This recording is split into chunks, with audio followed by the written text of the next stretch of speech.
Bonjour à toutes et à tous et bienvenue dans ce module e-learning concernant l'aide médicale urgente et plus particulièrement une révision concernant tout ce qui concerne l'aide à l'équipe médicale et au SMUR. À la fin de cette séquence, vous serez capable de décrire les différents points d'attention qu'il convient de respecter lors de vos pratiques professionnelles en intervention sur le terrain. En ce qui concerne les objectifs spécifiques de la séquence, vous verrez que nous parcourrons les 5 modules vus en formation de base concernant l'aide aux médecins. Ceux-ci seront évidemment vus sous forme de rappel. Dans un premier temps, l'apprenant sera capable de mesurer les différentes constantes physiologiques du patient en utilisant de manière adéquate les appareils spécifiques. L'apprenant sera capable de prendre en charge les préparatifs nécessaires à l'aide à la mise en place d'une voie d'entrée chez le patient, que celle-ci soit en intraveineuse ou en intraosseuse. On retrouvera également la capacité de prendre en charge les préparatifs nécessaires à la mise en place d'une perfusion et à la préparation d'un médicament.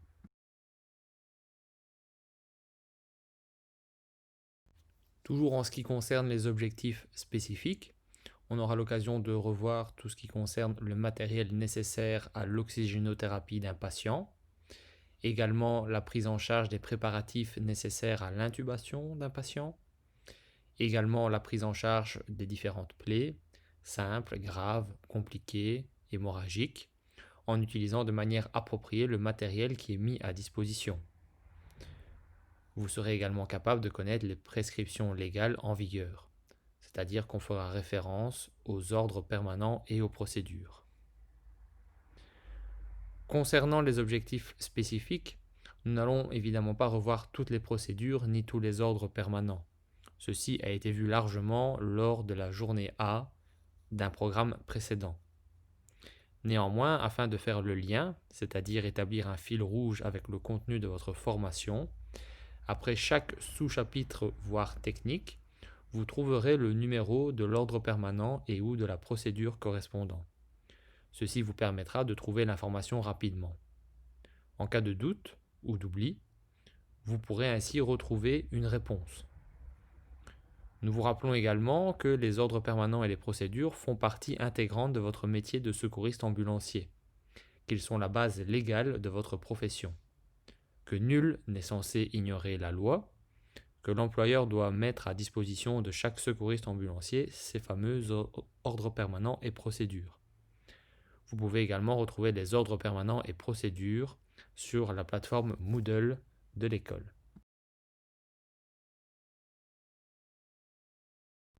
Comme signalé, cette présentation va s'articuler autour de 5 grandes parties.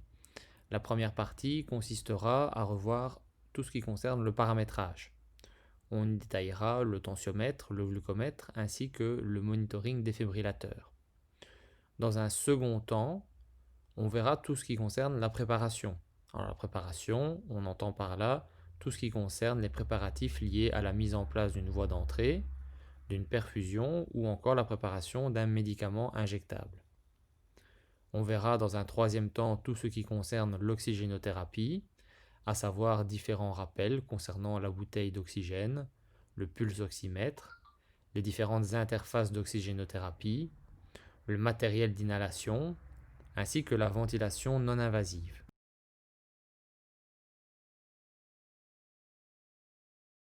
Dans un quatrième temps, on retrouvera tout ce qui concerne la ventilation, avec un rappel concernant la désobstruction, le ballon de ventilation, l'intubation ainsi que le respirateur.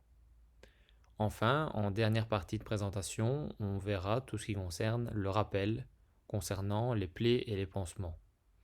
On y envisagera les différents types de saignements, les différents types d'hémorragie, les types de plaies, les produits de nettoyage et de désinfection des plaies.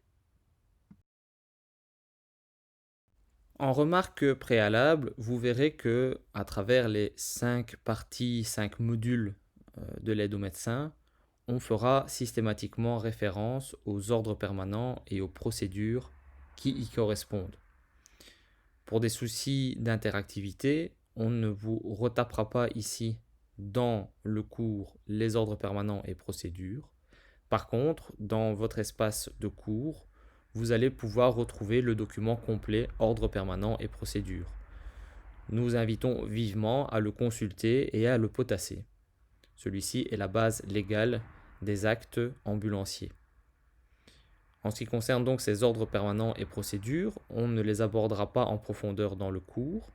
Par contre, on les illustrera directement en vous proposant, à la suite de ce cours, différentes vidéos de démonstration. Chacune de ces vidéos reprenant l'application de ces ordres permanents et procédures à travers les 5 modules classiquement vus dans la partie aide aux médecins de la formation AMU. Commençons sans plus attendre par la première partie de ce cours, à savoir les rappels concernant le paramétrage. Vous le savez, lors de la prise en charge d'un patient ou d'une victime, vous êtes amené à réaliser plusieurs bilans. Le bilan 3S, le bilan ABC, le bilan ABCDE. Pour plus de détails, nous vous renvoyons évidemment au cours sur les bilans. Lors du bilan ABCDE, il vous est demandé de prendre certains paramètres. Afin de vous aider, vous disposez dans votre ambulance d'appareils permettant d'analyser certains paramètres. Avant d'aller plus loin, lors du cours sur l'ABCDE, nous avons à l'époque insisté sur le fait que l'aspect clinique du patient, c'est-à-dire ce que l'on observe, voit, entend, sent et touche, primera par rapport à l'aspect technique, reprenant quant à lui la prise des paramètres. Ainsi, par exemple, on pourrait constater une inadéquation entre le comportement du corps, un patient agité, et les résultats donnés par les appareillages, une hyperglycémie. On sait en effet que c'est plutôt lors d'une hypoglycémie que ce genre de comportement est observable. Dès lors, la clinique du patient permet de remettre en doute la façon dont le paramètre a été relevé. Dans le cas de notre exemple, l'hyperglycémie constatée pourrait s'avérer fausse, car la technique de prélèvement de celle-ci n'a pas été respectée. Il est important de signaler également que la prise des informations et le relevé des paramètres se réalisent tout au long de la prise en charge de la victime. Avant d'aller plus loin, prenez le temps de réfléchir sur plusieurs choses, notamment quels sont les différents paramètres à prendre en fonction de la situation, et également de quels appareils de paramétrage disposez-vous dans votre ambulance. Dans le cadre de ces rappels concernant le paramétrage, les objectifs spécifiques sont les suivants. Tout d'abord, dans les savoirs, il faudra connaître les normes des différents paramètres mesurés, connaître les spécificités d'utilisation de chaque appareillage. Et au niveau des savoir-faire, on retrouve l'utilisation adéquate du tensiomètre, que ce soit avec ou sans stéthoscope, celle du glucomètre, du monitoring cardiaque et du défibrillateur manuel.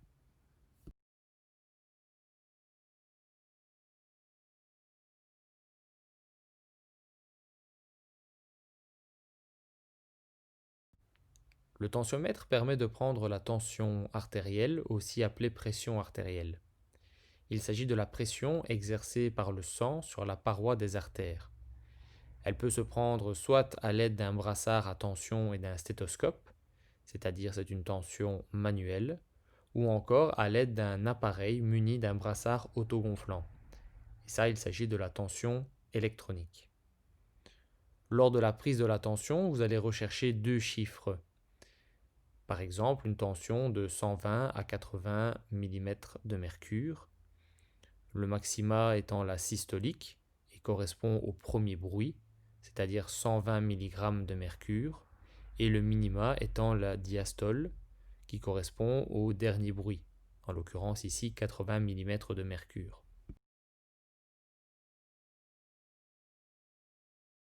En règle générale, dans l'aide médicale urgente, lors du bilan ABCDE, c'est le premier chiffre, la systolique, qui vous permet d'évaluer l'état du patient et d'agir en conséquence. La tension systolique constitue par ailleurs l'indicateur principal de l'état tensionnel du patient, en sachant que ce qui nous intéresse ici, c'est de savoir si le patient est hypo, normo ou hypertendu. Par exemple, un patient avec une tension de 60 mm de mercure, c'est-à-dire un patient hypotendu, vous permet d'envisager une prise en charge d'un choc hypovolémique, cardiogénique ou autre. On parle d'hypotension lorsque la systolique est inférieure à 100 mm de mercure ou encore lorsque la systolique est inférieure à 20 mm de mercure par rapport à la tension habituelle du patient. On parle d'hypertension lorsque la systolique est supérieure à 150 mm de mercure ou encore lorsque la systolique est supérieure de 20 mm de mercure par rapport à la tension habituelle du patient. Nous vous rappelons que ceci est à mettre en relation avec la tension artérielle habituelle du patient et tenir compte des circonstances également et de l'état clinique du patient.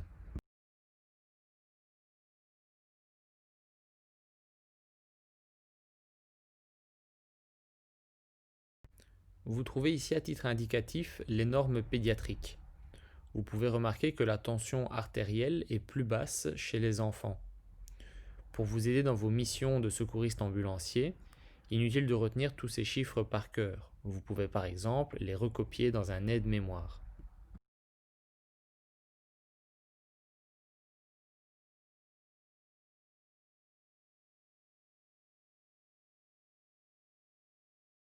En règle générale, la tension artérielle se prend au niveau du bras, mais d'autres sites sont possibles comme les jambes, mais cela demande un entraînement.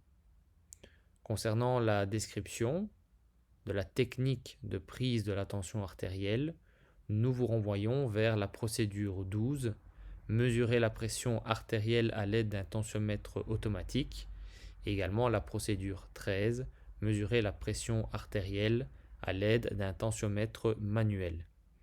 Les vidéos techniques de l'école vous offrent aussi également un autre visu concernant le rappel de ces différentes techniques. Même si la prise de tension artérielle est en pratique sans risque, nous attirons votre attention sur quelques contre-indications. Contre-indications spécifiques au site de la prise de la tension artérielle. Ainsi, si le patient présente une fistule de dialyse dans l'un des bras, il s'agit d'un accès vasculaire pour effectuer les dialyses dans le cadre de l'insuffisance rénale. Une fistule est créée chirurgicalement en connectant une artère et une veine du bras. Elle devient visible sous la peau. Le passage du sang dans la fistule est perçu à la palpation comme un frémissement, aussi appelé trill. La fistule est située soit dans l'avant-bras, soit dans le haut du bras. Il est préférable qu'elle soit située dans le bras non dominant, c'est-à-dire le bras gauche pour les droitiers et inversement, car c'est le bras le moins sollicité dans la vie courante. Si le patient a subi une ablation d'un sein, appelée également mammectomie ou masectomie, parce que souvent il y a eu durant l'intervention un curage ganglionnaire. Par conséquent, l'évacuation de la lymphe se fait moins bien. Si on prend la tension artérielle sur le bras concerné, il y a un risque d'apparition de gros bras, phénomène irréversible. C'est le lymphodème. C'est une stase véno-lymphatique due à la gêne des circulations retour. Également, si le patient est artéritique, uniquement si prise de tension au niveau des membres inférieurs. Chez ces patients, la valeur de la tension artérielle risque d'être modifiée. Afin de vous rassurer, sachez que pour les 2 premières contre-indications, le patient vous avertira, en dehors de troubles de la conscience naturellement. Elles sont également reprises dans les procédures 12 et 13. Pour rappel, si la tension artérielle est impossible, retenez que la palpation de pouls permet d'estimer rapidement et sans matériel la tension artérielle systolique de la victime. Également, la prise de pouls doit respecter l'ordre présenté ici. Le radial, au niveau du poignet, reste le premier choix. Si celui-ci est perceptible, vous pouvez estimer une tension systolique supérieure à 80 mm de mercure. En l'absence de celui-ci, on utilisera le fémoral, au niveau du pli inguinal. Si celui-ci est perceptible, vous pouvez estimer une tension systolique entre 50 et 80 mm de mercure. Au niveau du pouls carotidien, dans un troisième temps, au niveau du cou, vous pouvez estimer une tension systolique inférieure à 50 mm de mercure. Ceci a été bien entendu vu lors du cours sur les bilans ainsi que sur la prise du pouls.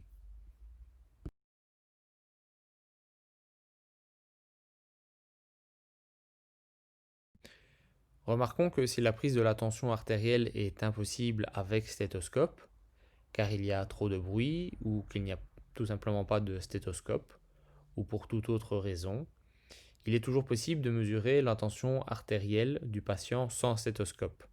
Cependant, dans ce cas, vous n'aurez que la tension artérielle systolique. Vous trouverez la technique au niveau de la procédure 13, mesurer la pression artérielle à l'aide d'un tensiomètre manuel. Exécution point 18. Enfin, nous attirons votre attention sur le fait de toujours se fier à ce que l'on entend, si stéthoscope, ou ressent, sans stéthoscope, et non pas au mouvement de l'aiguille.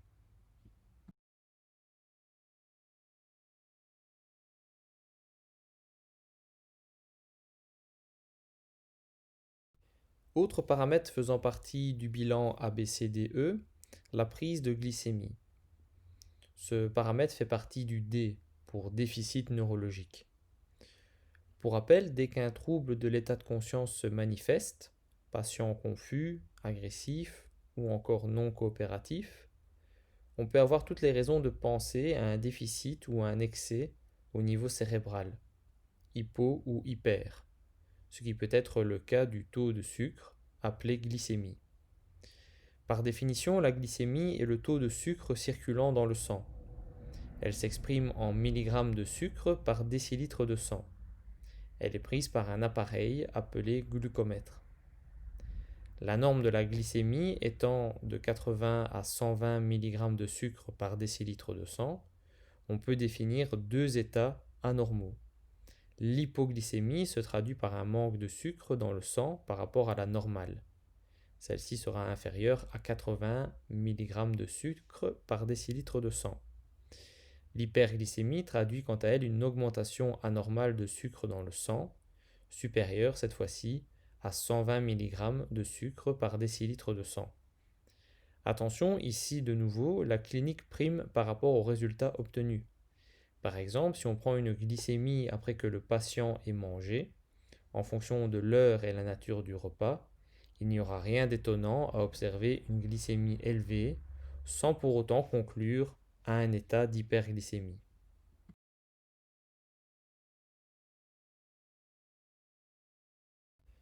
Concernant la description de la technique de prise de la glycémie capillaire, nous vous renvoyons vers la procédure 14, mesurer la glycémie capillaire. Nous vous rappelons cependant quelques précautions. Il faudra veiller à la correspondance des codes entre les tigettes et le glucomètre, mais avec les nouveaux appareils, ceci est de plus en plus rare. Vérifiez la date de péremption des tigettes, ceci peut fausser le résultat ou indiquer un message d'erreur. Au niveau du choix du site de ponction de la goutte de sang, le patient diabétique doit se piquer régulièrement, parfois 2 à 3 fois par jour. Ces ponctions répétées entraînent une perte de sensibilité au niveau des doigts. Pour cette raison, il est demandé de ne jamais piquer dans la pulpe du doigt, ni au niveau des doigts de la pince, pouce et index. Il vous est demandé également de vous assurer de la propreté de la peau du site de prélèvement. Il n'est pas rare d'avoir des hyperglycémies simplement du fait que le doigt de la victime était couvert de sucre, parce que celle-ci avait par exemple mangé un biscuit, du sucre ou autre. Étant donné que celui-ci se sentait en état de malaise à votre arrivée. Pour éviter cela, il faudra nettoyer à l'eau et au savon si possible, ou compresse humide ou sèche. N'utilisez jamais d'alcool car cela peut également indiquer un résultat erroné. Voici quelques rappels concernant des précautions qui sont en lien avec le cours sur l'hygiène. Il s'agit des précautions universelles, précautions au niveau d'un risque de contact avec un liquide biologique. dans ce cas-ci le sang. Il vous est demandé, pour votre sécurité, de toujours porter des gants. Également, d'évacuer les déchets, tigette plus lancette dans le Rigibox jaune, conteneur jaune que vous voyez sur la diapositive. Comme vous l'avez vu lors du cours concernant les ordres permanents, les critères d'appel du SMUR sont une glycémie inférieure à 60 mg de sucre par décilitre de sang et selon l'état clinique du patient. Vous trouverez plus de détails sur l'ordre permanent 11 concernant l'hypoglycémie. Au niveau du resucrage, nous vous renvoyons à l'ordre permanent 11, hypoglycémie, mesure générale. Nous insistons aussi sur un geste important, mais trop peu réalisé lors de la prise en charge de l'hypoglycémie chez une personne consciente, le test avec de l'eau. Il s'agit de donner une petite gorgée d'eau au patient afin de voir s'il est capable d'avaler. Cela permet de vérifier le risque de fausse déglutition.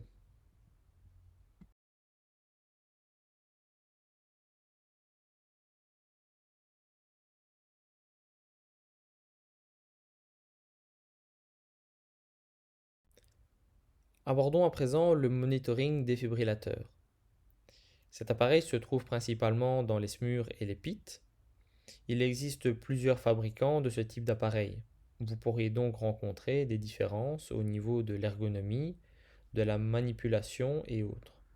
Il est donc conseillé de vous renseigner auprès du ou des SMUR avec qui vous collaborez régulièrement afin de vous familiariser avec leur modèle de monitoring défibrillateur. Quel que soit le modèle utilisé, tous ces appareils permettent, au niveau des fonctionnalités de base, de visualiser la fonction électrique du cœur et la fréquence cardiaque. C'est ce qu'on appelle le scope. Il s'agit du tracé que vous voyez sur l'écran.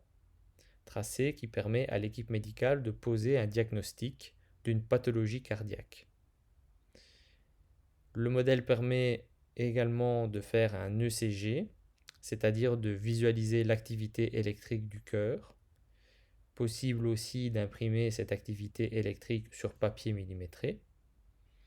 Et tout modèle permet également de défibriller. Comme vous le savez, il s'agit d'envoyer un choc électrique au cœur. Nous vous renvoyons pour cela au cours sur la RCP ainsi que le DEA. En supplément, selon les modèles, il est possible de retrouver d'autres fonctionnalités, comme par exemple la mesure de la saturation en oxygène, la tension artérielle, le CO2 expiré, c'est-à-dire que ça permet de voir le CO2 expiré par le patient lors de l'intubation. Cela permet à l'équipe médicale de vérifier l'efficacité de réglage du respirateur et la bonne mise en place du tube d'intubation. On pourrait également avoir la température du patient, ainsi qu'effectuer un patching externe. Il s'agit de stimuler le cœur à l'aide de patchs de défibrillation, comme un pacemaker implanté chez un patient.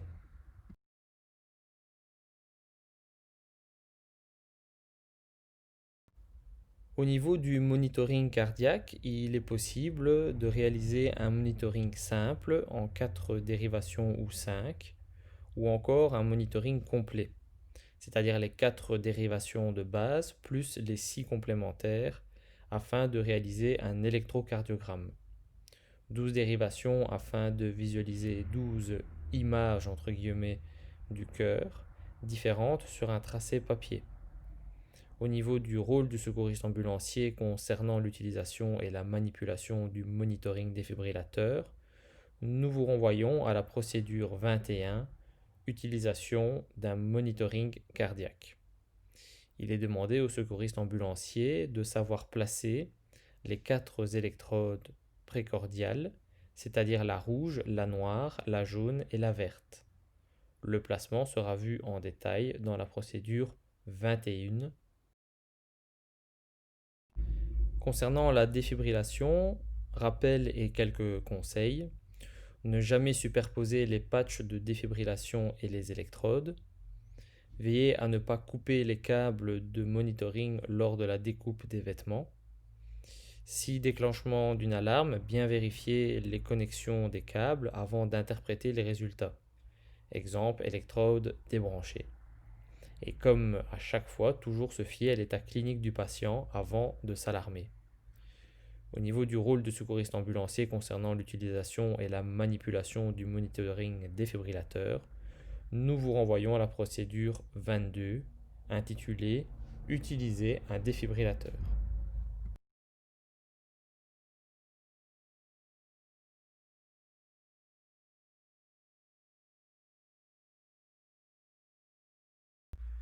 Concernant les objectifs spécifiques, tout d'abord au niveau des savoirs, il y aura lieu de pouvoir préparer une perfusion, préparer un médicament injectable, ainsi qu'aider à la mise en place d'une voie d'entrée, qu'elle soit intraveineuse ou intraosseuse. Au niveau des savoir-faire, tout en respectant les normes d'asepsie, préparer une perfusion, puiser un médicament injectable, et enfin aider l'infirmier à la mise en place d'une voie d'entrée chez le patient, que celle-ci soit intraveineuse ou intraosseuse.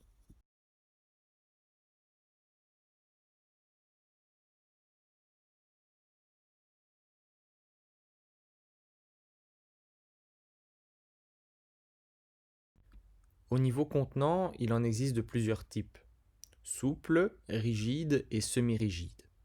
Pour les souples, il s'agit des perfusions de base, comme les perfusions de glucose 5% ou de sérum physiologique NaCl 0,9%. Au niveau des rigides, flacons de certains antibiotiques ou encore bicarbonate.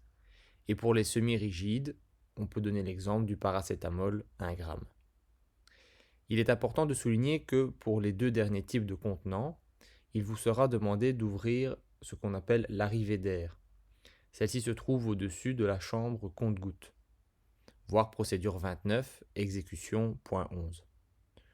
Pour rappel, il s'agira de bien vérifier l'intégrité de la poche, pas de fuite, pas de trou, etc. La date de péremption, l'aspect du produit, normalement limpide, le nom et la concentration du produit, toujours demander confirmation à l'équipe médicale en cas de doute, et ou pour une double vérification. Au niveau du rôle du secouriste ambulancier, concernant la préparation d'une perfusion, on vous renvoie évidemment à la procédure 29, préparer une perfusion. La préparation d'une perfusion doit être le plus stérile possible. On évitera ainsi de laisser la tubulure sur le sol. Bien penser à connecter un robinet à 3 voies à la tubulure et fermer les bouchons du robinet à 3 voies. Ne pas utiliser ses dents pour décapuchonner. Attention, il est très important de purger la trousse à perfusion car risque d'injecter de l'air. Il y a donc danger vital pour le patient. Risque d'embolie gazeuse par injection d'air dans une veine. Pour éviter cela, l'infirmier demande confirmation que la trousse soit purgée avant de connecter la perfusion au patient. Il en va de sa responsabilité d'un point de vue légal.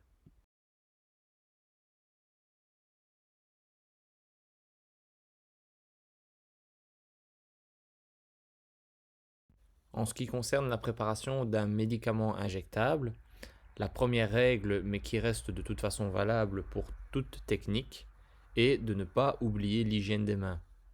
Également, les gants à usage unique. N'oubliez pas de bien vérifier l'intégrité de l'ampoule, la date de péremption, l'aspect du produit, ainsi que le nom et la concentration. Au niveau du rôle du secouriste ambulancier concernant la préparation d'une injection intraveineuse, on vous renvoie à la procédure 28, préparer une injection intraveineuse. Comme précisé dans cette dernière, dans le but d'une double vérification et au niveau sécurité pour le patient, vous devez montrer l'ampoule à l'infirmier ou au médecin avant la préparation. Une fois la technique réalisée, il faudra montrer le flacon ou l'ampoule vide à l'infirmier ou au médecin. Au niveau légal, c'est celui qui injecte qui est responsable. Comme le précise la procédure, le secouriste ambulancier est uniquement autorisé à aspirer une dose complète du médicament. donc pas de demi-dose ou autre quantité. Et il n'est pas autorisé à mélanger deux médicaments dans une seringue, ni diluer ce médicament avec un autre produit. Il faudra donc garder les principes d'hygiène et d'asepsie pendant toute la technique, comme par exemple ne pas déstériliser l'aiguille. Pour votre sécurité, si l'ampoule casse, ne pas la réutiliser mais la jeter dans le Regibox jaune. N'oubliez pas également de bien identifier le médicament prélevé à l'aide d'un feutre sans masquer la graduation de la seringue.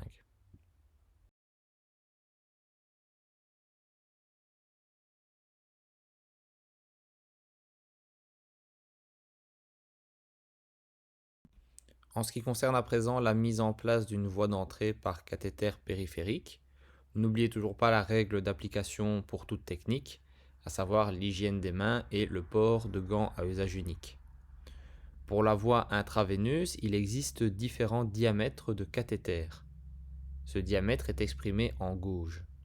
Plus le chiffre est élevé, plus le diamètre de l'aiguille est petit. Mais la plupart du temps, l'équipe médicale s'exprimera en code couleur: jaune, bleu, rose, vert, gris et orange. Le choix du diamètre du cathéter reste de la responsabilité de l'infirmier. Lors de la prise en charge d'une victime par le SMUR, il sera demandé à un secouriste ambulancier d'aider l'infirmier à la pose du cathéter. Au niveau du rôle du secouriste ambulancier concernant l'aide à la mise en place d'une voie d'entrée, on vous renvoie à la procédure 30, préparer l'installation d'un cathéter périphérique intraveineux.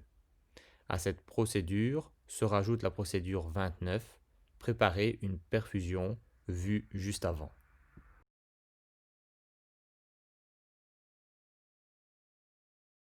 Au niveau de l'aide à la mise en place d'une voie d'entrée par voie intra-osseuse, vu l'augmentation de la pratique de cette technique lors de la réanimation avec le SMUR et ou le PIT, et du fait que l'infirmier SISU a dans sa liste d'actes l'autorisation de pratiquer cette technique sous certaines conditions, cette technique a été abordée lors d'un précédent recyclage et rajoutée à la formation de base des secouristes ambulanciers.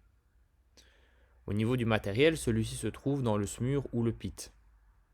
Le rôle du secouriste ambulancier concernant l'aide à la mise en place d'une intra-osseuse se trouve à la procédure 32, aide au placement d'un cathéter intra-osseux, et est couplé avec la procédure 29, préparer une perfusion. Concernant la procédure 29, préparer une perfusion, celle-ci reste inchangée, mais il est indispensable de préparer la poche de perfusion dans une manchette à pression. Gonfler la manchette à 300 bars ou quand l'aiguille du manomètre se trouve dans le verre ou que le curseur vert soit sorti au niveau de la manchette à pression. Ce qui est demandé au secouriste ambulancier est de purger la tubulure, adaptée avec du sérum physiologique. Ce qui est demandé au secouriste ambulancier est de toujours utiliser une seringue de type Luer-Lock. Il s'agit d'une seringue à embout à visser. Cette seringue doit servir à puiser 10 cc de sérum physiologique et sera vissée à la tubulure adaptée. Elle servira pour un flush réalisé par l'infirmier.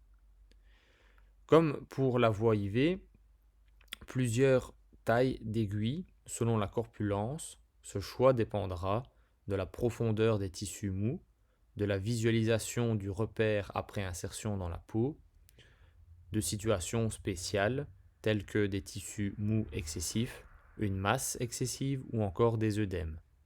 Celle-ci ne sera pas exprimée en gauche mais en millimètres. 15 mm ou 3 à 39 kg pour la rose, 25 mm ou plus de 40 kg pour la bleue, 45 mm ou plus de 40 kg pour la jaune. Comme pour la plupart du temps, l'équipe médicale s'exprimera en code couleur rose, bleu ou jaune. Voici un petit récapitulatif du matériel nécessaire.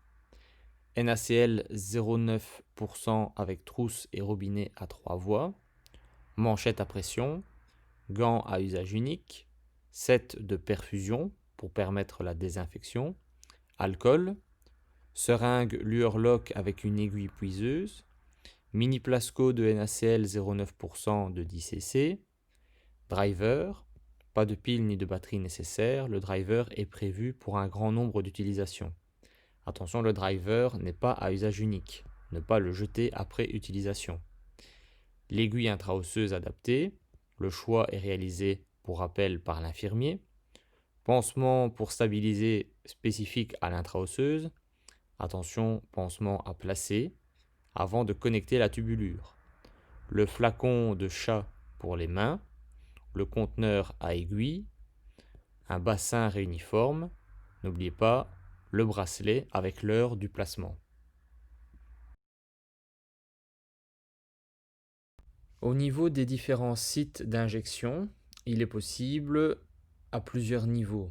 L'humérus proximal, le fémur distal, le tibia proximal ou encore le tibia distal. En général, l'infirmier préférera chez l'adulte l'humérus et chez l'enfant le fémur.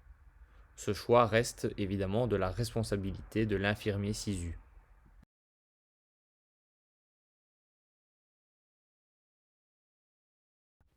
Le rôle du secouriste ambulancier est d'aider l'infirmier lors de la mise en place, aussi bien pour la voie intraveineuse que pour l'intraosseuse. Pour ce faire, il vous est demandé de tenir le membre du patient. Pour l'intraveineuse, il faudra tenir le bras ou la main si besoin. Pour l'intraosseuse, si on choisit l'humérus, alors il faudra immobiliser le bras plié, coude au corps, ou tendu le long du corps en légère rotation interne. Confer illustration. Si l'infirmier choisit le fémur, alors il faudra jambes tendues, rotule au zénith, vers le dessus. Et si on choisit le tibia, alors jambes tendues en légère rotation externe.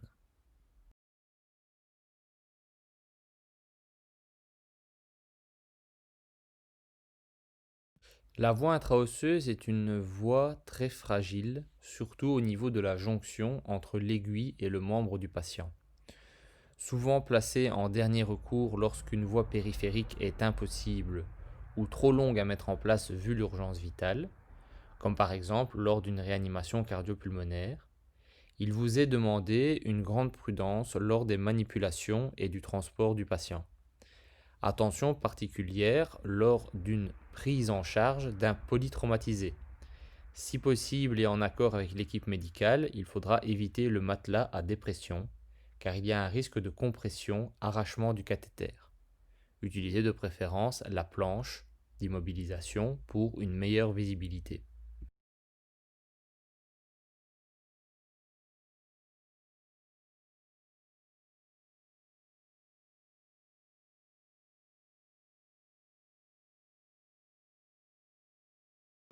En ce qui concerne les objectifs spécifiques pour la partie oxygénothérapie du cours, dans un premier temps, connaître les normes physiologiques du SpO2, adulte sain versus BBCO. Pour rappel, un adulte sain 94 à 98%, un BPCO de longue date vit de manière correcte avec une saturation plus basse qu'à la normale, entre 88 et 92%. Avant de s'alarmer, bien regarder la clinique de votre patient. Connaître les mesures de sécurité à respecter lors de l'utilisation de l'oxygène. Pour rappel, l'oxygène est un gaz explosif. Ne jamais placer à proximité d'une source de chaleur. Ne pas fumer. S'il y a une brèche dans la bouteille, rupture d'une valve, détendeur défectueux, risque d'explosion. Pas de graisse, huile ni savon gras. Pas de clé. Pas de sparadrap adhésif. Saturation dangereuse des cols par l'oxygène. Entrepôt des bouteilles d'oxygène, pièces fraîches, ventilées. Réglementation belge, révision des bouteilles par une firme agréée tous les 5 ans. Autre objectif, décrire les modalités d'utilisation du pulsoxymètre saturomètre, du matériel d'oxygénothérapie, lunettes et masques, et du matériel d'inhalation aérosol.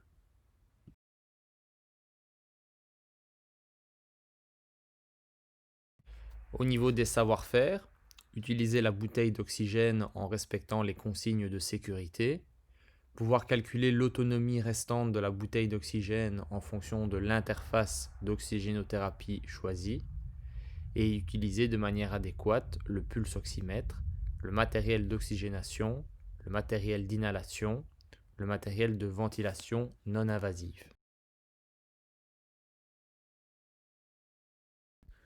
Pour rappel, l'oxygénothérapie consiste à administrer de l'oxygène via l'utilisation de différentes interfaces, lunettes, masques, ballons. Pour rappel, l'oxygène est un médicament. Les symboles M et O2 dissocient l'oxygène médical de l'oxygène industriel, ce dernier contenant des impuretés et toxiques. Ce traitement est indiqué chez les patients qui sont hypoxémiques, c'est-à-dire qui ont une quantité insuffisante d'oxygène dans le sang, et également aux patients qui sont hypoxiques, c'est-à-dire qui ont une quantité insuffisante d'oxygène dans les cellules.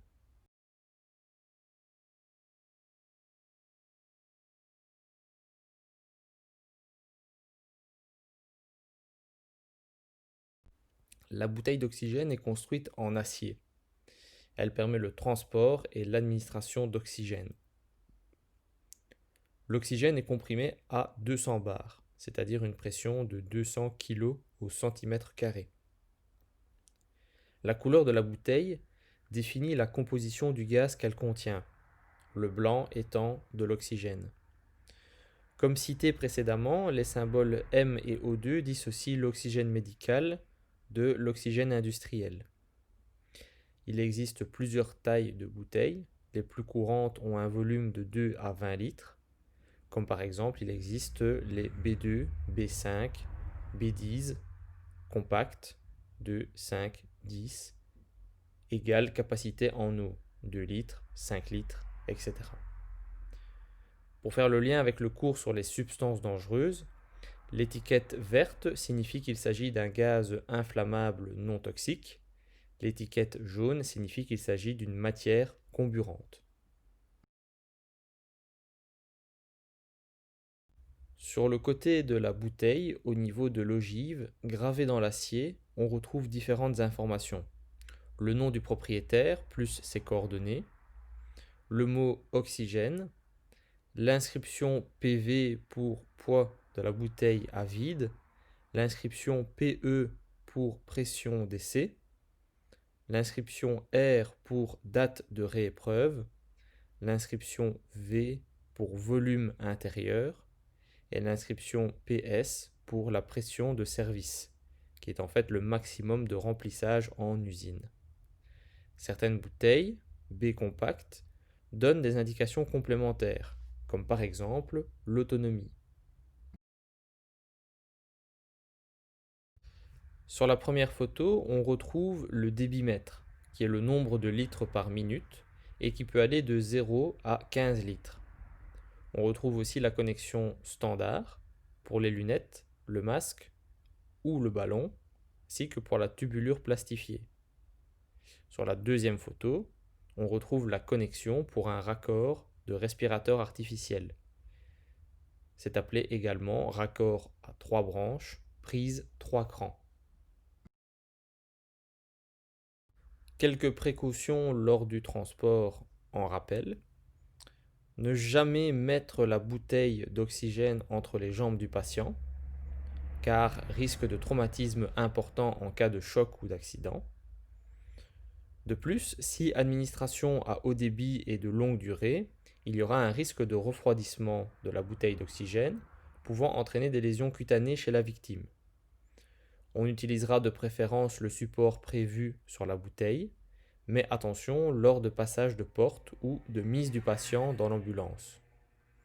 Le transport sécuritaire est d'utiliser le sac à oxygène de votre ambulance.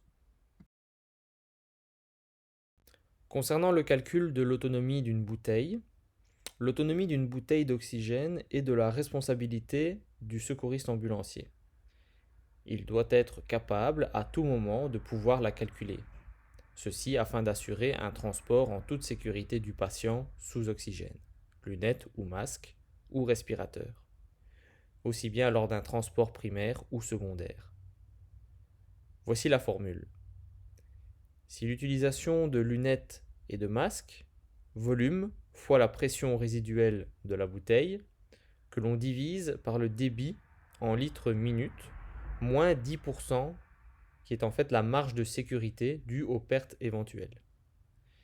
Si vous utilisez un respirateur pneumatique, c'est-à-dire qu'il fonctionne avec de l'oxygène, alors c'est volume fois la pression résiduelle de la bouteille, que l'on divise par le débit en litres minute, plus 1 litre par minute, qui est la consommation du respirateur, moins toujours les 10% de marge de sécurité due aux pertes éventuelles. Nous verrons cela un peu plus loin au niveau utilisation du respirateur. Il existe d'autres systèmes pour délivrer de l'oxygène, comme par exemple la rampe multirobinet, constituée de plusieurs connecteurs, plusieurs systèmes d'inhalation pouvant être connectés simultanément, en cas d'intoxication CO dans une collectivité par exemple. Le débit est réglable et le matériel présent dans les lots catastrophes du SPF Santé publique.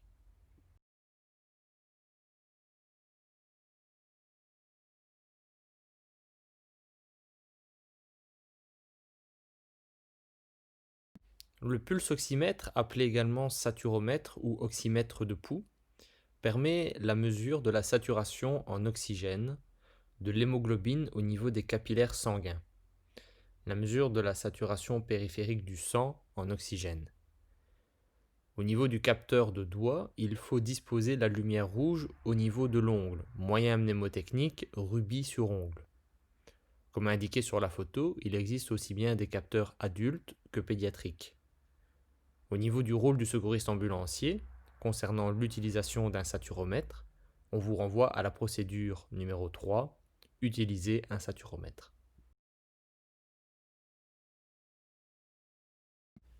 Au niveau de la lecture du saturomètre, on retrouve dans la partie supérieure la SpO2 exprimée en pourcents.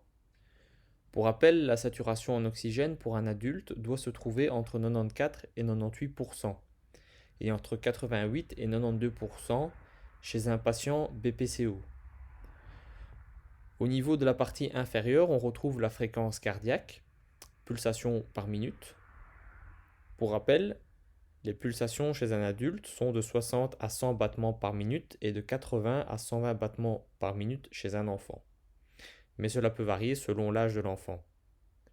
Une troisième fonction est disponible sur certains appareils, la mesure du CO.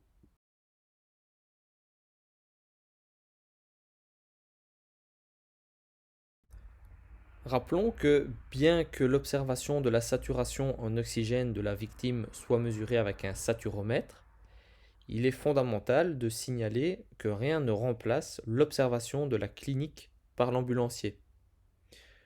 En effet, certains facteurs peuvent influencer la mesure. Mouvement et position du capteur, vernis à ongles, anémie sévère, hypotension inférieure à 80 mm de mercure, hypothermie, vasoconstriction périphérique, état de choc, brassard de tension placé sur le même bras, doigt très sale, intoxication CO. Pour rappel, on attire votre attention, une intoxication au CO donne des valeurs faussement normales.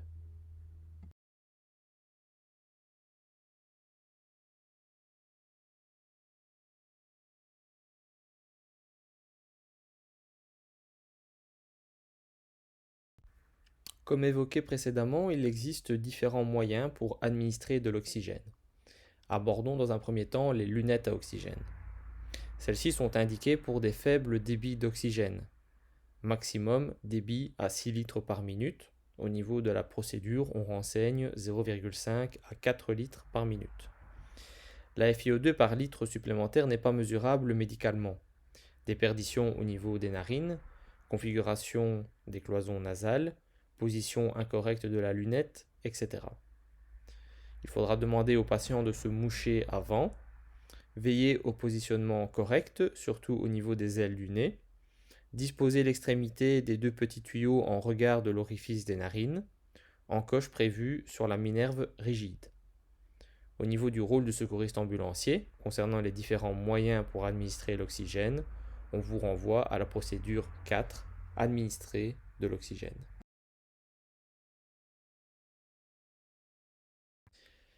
Quelques inconvénients à l'utilisation des lunettes à oxygène. Comme on l'a dit précédemment, pas de débit supérieur à 6 litres par minute. Respiration nasale, le patient doit respirer par le nez, bouche fermée.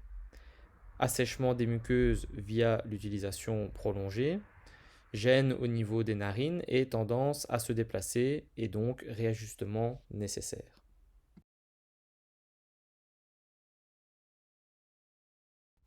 En ce qui concerne à présent le masque, le principe est que le patient respire un mélange d'oxygène et d'air ambiant. L'oxygène entre dans le masque et se mélange à l'air inspiré. L'oxygène entrant purge alors l'air qui est expiré dans le masque. Pour ce faire, le débit doit toujours être supérieur à 6 litres par minute. Si le débit est plus bas, le patient inspire l'air qu'il vient d'expirer et reçoit donc trop peu d'oxygène. À savoir qu'il existe un masque sans réservoir. À titre informatif, le pourcentage d'oxygène administré, pour un débit de 6 litres par minute, 35% d'oxygène, et pour un débit de 10 litres par minute, 55% d'oxygène. Pour le masque à haute concentration, 100% oxygène, il possède en plus d'un masque dit normal, un sac réservoir et des orifices avec valves, maximum 3. Les valves expiratoires latérales se ferment, interdisant l'entrée de l'air ambiant à l'intérieur du masque. La valve inspiratoire s'ouvre, le patient respire l'oxygène. Comme évoqué juste avant, pour qu'un masque à haute concentration soit efficace, le débit doit se situer entre 10 à 15 litres par minute. Au niveau du nombre de valves, avec 3 valves, on a 100% de FiO2. Pour 2 valves, on passe à 80% FiO2 et avec une valve, on passe à 60% FiO2. Concernant la prise en charge d'une crise d'hyperventilation et l'utilisation d'un masque 100%, appelé aussi crise spasmophilie ou tétanie, les signes sont une expiration excessive du CO2, d'origine émotionnelle, et une polypnée sans dyspnée. Ne surtout pas donner de l'oxygène, surtout ne pas connecter à l'oxygène. Il est recommandé d'obturer toutes les valves, de condamner le sac récupérateur et si nécessaire de faire un nœud dans la tubulure.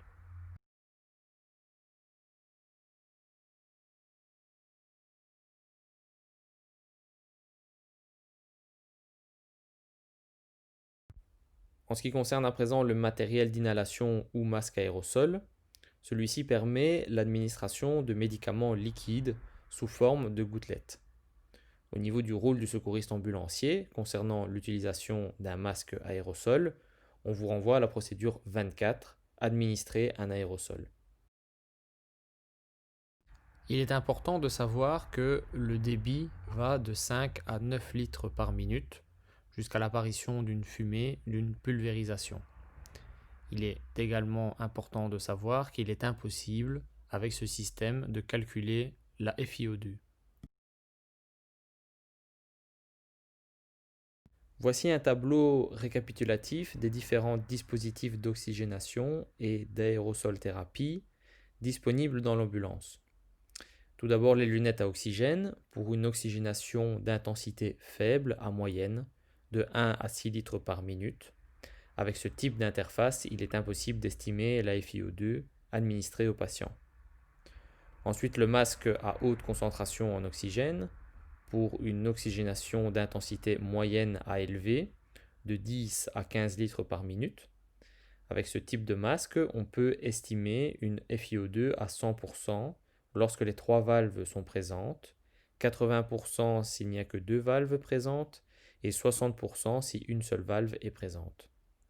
Le masque pour aérosol enfin, prévu pour administrer un médicament en fines particules inhalables pour que le produit nébulise correctement dans les voies aériennes, le débit minimum devra être de 5 litres par minute. On veillera également à ne pas dépasser le débit de 9 litres par minute pour ne pas exercer une pression trop élevée qui, entre guillemets, détruirait les particules avant même qu'elles n'atteignent les voies aériennes inférieures.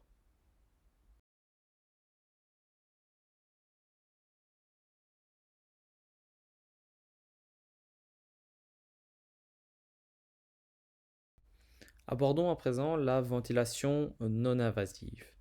Mode de support ventilatoire en pression positive en continu, permettant de traiter certaines décompensations respiratoires de manière non invasive. Non invasive signifie sans l'introduction d'un tube endotrachéal ou un masque laryngé. La pression positive continue signifie qu'elle maintient ouvertes à tous les stades du cycle respiratoire les voies aériennes respiratoires.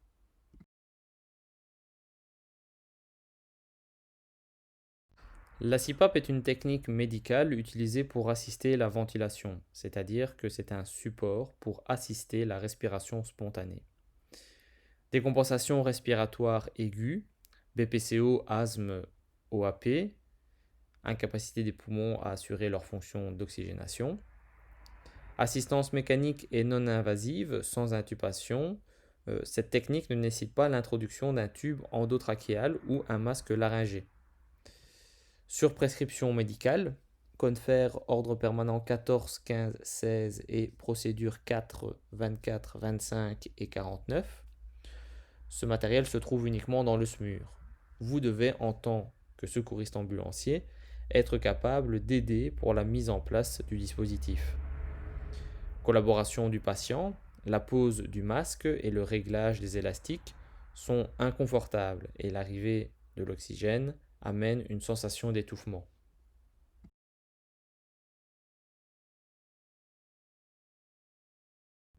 La CPAP permet de maintenir une pression positive durant tout le cycle respiratoire et donc maintient les alvéoles pulmonaires ouvertes en permanence.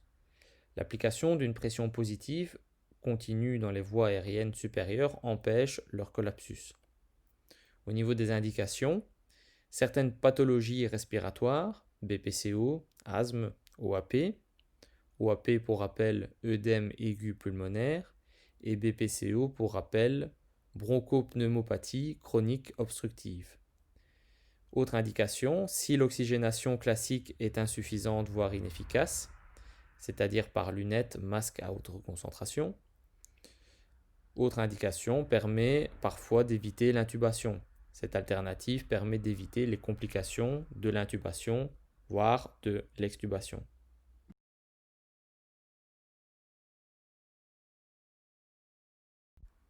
À présent, quelques contre-indications. En cas de trauma facial, la mise en place augmenterait en effet la douleur, voire l'aggravation du trauma. Contre-indiqué également en cas de trouble de la vigilance, voire coma. Rappel de l'importance du score de Glasgow. En cas d'instabilité hémodynamique, la pression positive diminue le retour veineux, problématique en cas d'hypovolémie. Autre contre-indication en cas d'agitation par sa difficulté de mise en place. Également obstruction des voies aériennes supérieures, la pression mobiliserait le corps étranger. Également en cas d'encombrement bronchique majeur, la mise en œuvre du matériel empêche les expectorations, la toux, etc. Contre-indiqué également en cas de pneumothorax non drainé, car risque de barotraumatisme, inadaptation au changement de pression, et également contre-indiqué en cas de chirurgie récente de la partie supérieure du tube digestif, par la pression exercée des plaies internes, pouvant donc se réouvrir.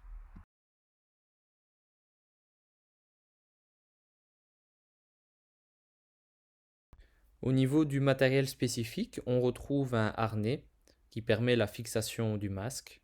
On retrouve la bouteille d'oxygène classique. Important de s'assurer de l'autonomie de la bouteille d'oxygène. Confer calcul d'autonomie.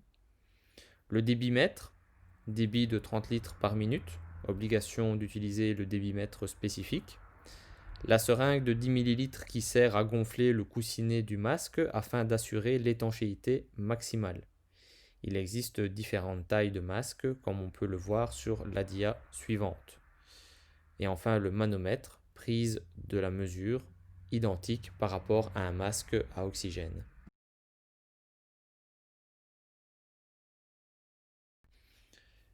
Ici, vous est présenté les différents éléments constituant la CPAP de Boussignac. Vous pouvez donc observer, de gauche à droite, la bouteille d'oxygène, les masques de différentes tailles, adaptables à la morphologie de chaque patient, la seringue permettant de régler le niveau de pression voulu, le manomètre, la sonde permettant le raccord entre le masque et le dispositif de pression, le débitmètre permettant de sélectionner la quantité d'oxygène à diffuser, et enfin la sangle permettant de fixer le masque au plus près du visage du patient afin d'éviter les fuites. Pour pouvoir aider à la mise en place du dispositif de CPAP, vous devez au préalable gonfler le coussinet du masque afin de l'adapter au mieux à la morphologie du visage du patient. Ensuite, vous placez le masque contre le visage du patient et vous venez accrocher le harnais de fixation aux 4 petits ergots en plastique se trouvant sur le masque. Vous connectez ensuite la tubulure verte de la bouteille d'oxygène et la transparente au manomètre. Enfin, vous réglez la pression voulue sur le manomètre à l'aide de la seringue.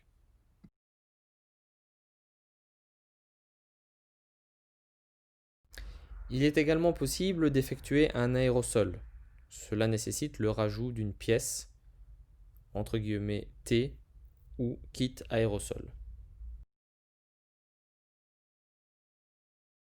Afin de réaliser l'aérosol avec le dispositif de CPAP, il vous faudra connecter la pièce en forme de T d'un côté sur le masque et de l'autre aux 2 tubulures transparentes et vertes, comme le montre l'image que vous voyez ici.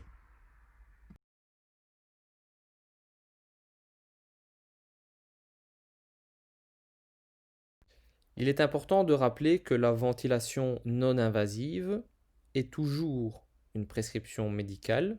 Le matériel est d'ailleurs uniquement présent dans les SMUR. Il faut s'assurer de l'autonomie de la bouteille d'oxygène, faire votre calcul d'autonomie de bouteille. Le débit est de 30 litres par minute, obligation d'utiliser le débitmètre spécifique. Le réglage de la pression est prescrit par le médecin. Au niveau du rôle du secouriste ambulancier concernant l'utilisation de la pression positive, on vous renvoie à la procédure 49, aide au placement d'un dispositif respiratoire à pression positive continue CPAP. Au niveau de ce qu'on attend de vous, c'est donc positionner, fixer correctement le masque adapté à la taille du patient, détecter les fuites et y remédier, contrôler en permanence les paramètres et signaler toute anomalie au médecin.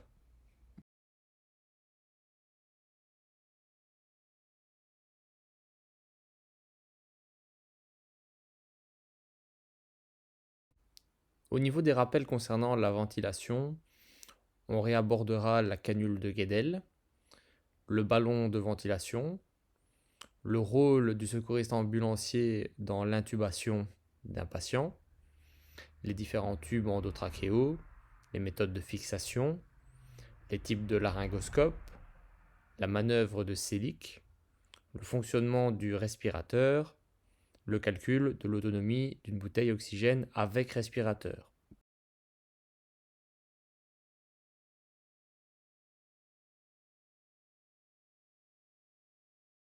Et au niveau des savoir-faire, le choix de la canule par rapport à la morphologie du patient ainsi que son placement, la sonde d'aspiration, l'aspiration correcte en suivant la procédure adéquate, le montage et démontage du ballon de ventilation, la préparation du matériel d'intubation, les gestes adéquats pour aider à l'intubation, le branchement du respirateur à la source d'oxygène, le fonctionnement du respirateur et le paramétrage de base, et enfin comprendre les différents types d'alarmes et y donner un suivi.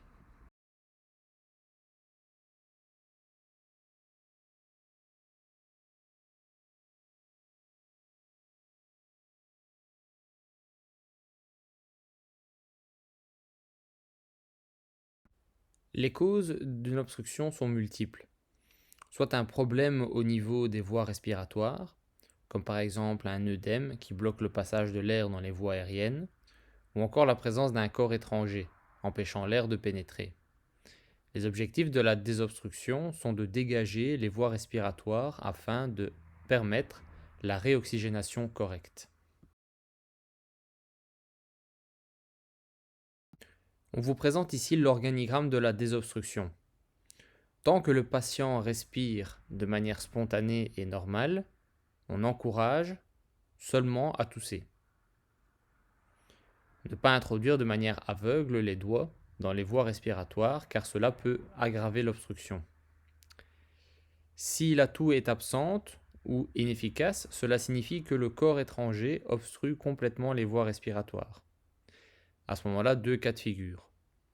Tant que le patient reste conscient, on alternera 5 tapes dans le dos et 5 compressions abdominales. Si le patient est inconscient, alors on commence une RCP et on appelle le SMUR. On vous renvoie pour cela aux procédures RCP désobstruction, conscient-inconscient, chez le nouveau-né, l'enfant ou encore l'adulte.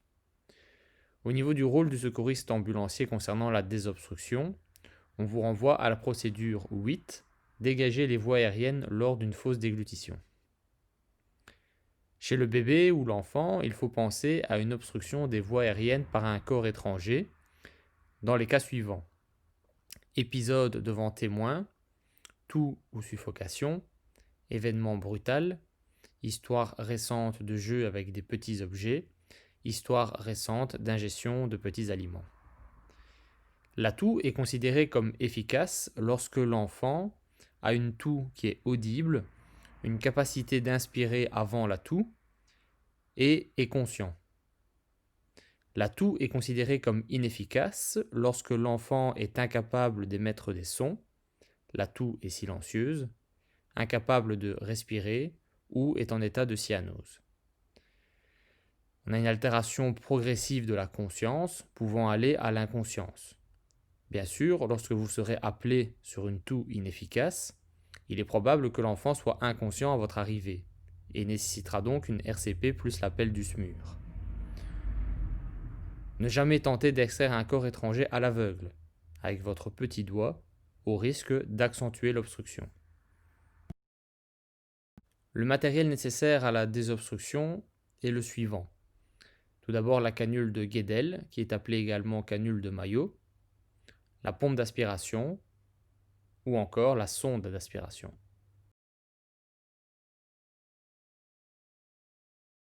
En ce qui concerne dans un premier temps la canule de Guédel, rappelons qu'il existe différentes tailles. La canule se compose d'une collerette, c'est en fait l'extrémité qui se pose sur les lèvres et qui facilite le maintien de la canule. Sur la partie droite, c'est une partie courte et renforcée qui se place entre les dents afin d'éviter un écrasement. La couleur permet d'identifier les différentes tailles, mais attention, elle varie selon les fabricants. L'ambulancier ne doit pas se fier au code couleur pour justifier le choix d'une taille. Il y a une mesure adéquate qu'il est très important de réaliser et celle-ci sera expliquée juste après. La canule de Guédel libère et dégage les voies aériennes supérieures mais ne les protège pas. Pour cela, on reviendra avec le tube endotrachéal. Elle abaisse uniquement le massif lingual qui permet une ouverture des voies aériennes supérieures. La canule de Guédel est en usage unique. Elle est stérile dans un emballage. En ce qui concerne les contre-indications à l'utilisation de la canule de Guédel, on retrouve la personne consciente. Celle-ci n'aurait aucune utilité et provoquerait des réflexes vomitifs. On retrouve aussi les vomissements actifs. Celle-ci risque d'inhaler les vomissements. Le traumatisme laryngé. La pose de la canule ne ferait qu'aggraver le traumatisme. La trachéotomie. Attention, ne pas confondre avec la canule de Guédel, bucco-pharyngée, et la canule trachéale. La canule bucco-pharyngée n'a aucune utilité dans ce cas-ci, car les voies aériennes supérieures ne sont plus fonctionnelles. Corps étranger au niveau des voies aériennes supérieures, le corps étranger va être poussé dans les voies respiratoires inférieures, cela compliquera la suite de l'intervention.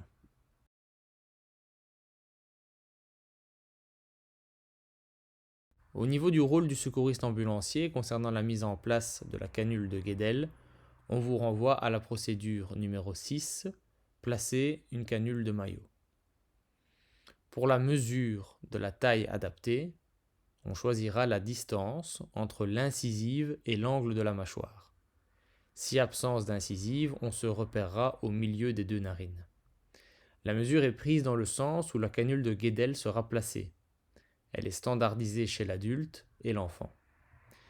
Si la canule est trop longue, risque de laryngospasme et réflexe de vomissement, et risque d'inhalation dans les voies respiratoires. Si la canule est trop courte, elle sera inefficace. Le massif lingual ne sera pas abaissé efficacement. En ce qui concerne la procédure de mise en place de la canule de Guédel chez l'adulte, avant tout, il est important de prévoir l'aspiration, de s'assurer de l'absence de corps étranger et d'ôter les éventuelles prothèses dentaires amovibles. Concernant la procédure, introduire la canule à l'envers, pivoter de 180 degrés dès que l'extrémité bute contre le palais et laisser la collerette visible. Elle se pose sur les lèvres et la partie renforcée au niveau des dents afin d'éviter un cisaillement de celle-ci.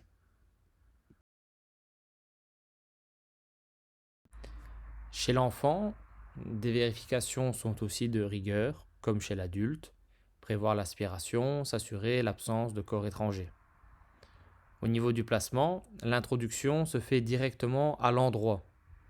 Palais mou chez l'enfant et donc risque de lésion au palais.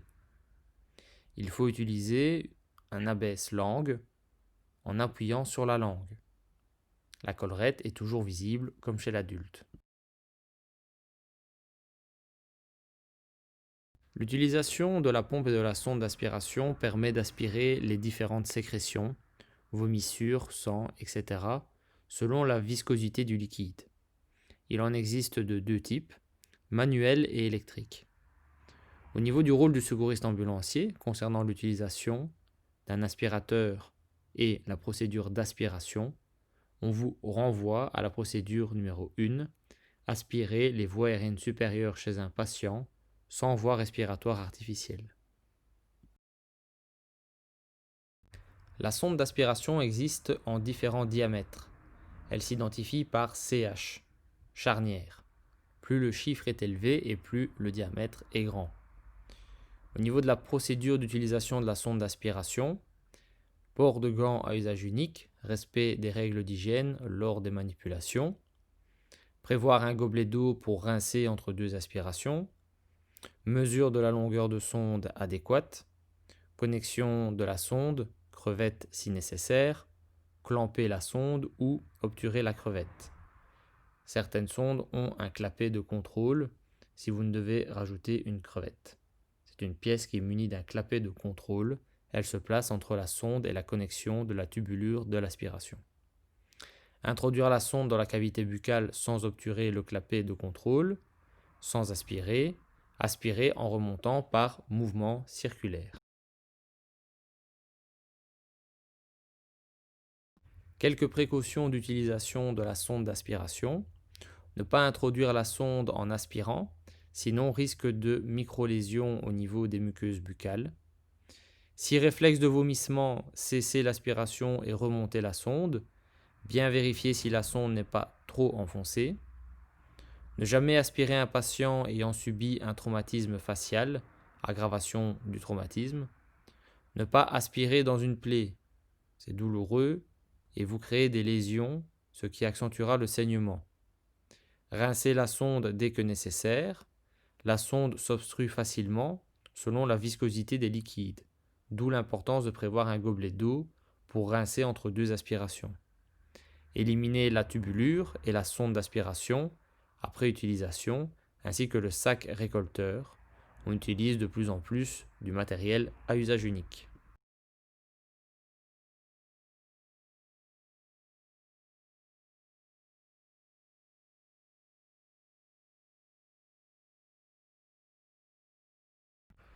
En ce qui concerne le ballon de ventilation, il en existe de deux types. Le jetable, le plus souvent utilisé, surtout étant donné le contexte actuel, et le ballon réutilisable. Celui-ci nécessite un filtre adapté à la taille du ballon. Attention à l'espace mort. Volume d'oxygène reste dans le filtre et voie aérienne supérieure sans atteindre les alvéoles. Différentes tailles sont ici aussi possibles, mais si la taille est indisponible, toujours prendre le plus grand et ventiler à bout de doigt jusqu'au soulèvement du thorax. Idéalement, utilisez des ballons jetables. Si ce n'est pas le cas et qu'il n'y a pas de filtre, le démonter, le laver à l'eau, savon, désinfectant et le sécher avant remontage. En ce qui concerne la concentration en oxygène, FiO2, si le ballon est complet avec un sac récupérateur et 15 litres par minute d'oxygène, alors on est à 100%.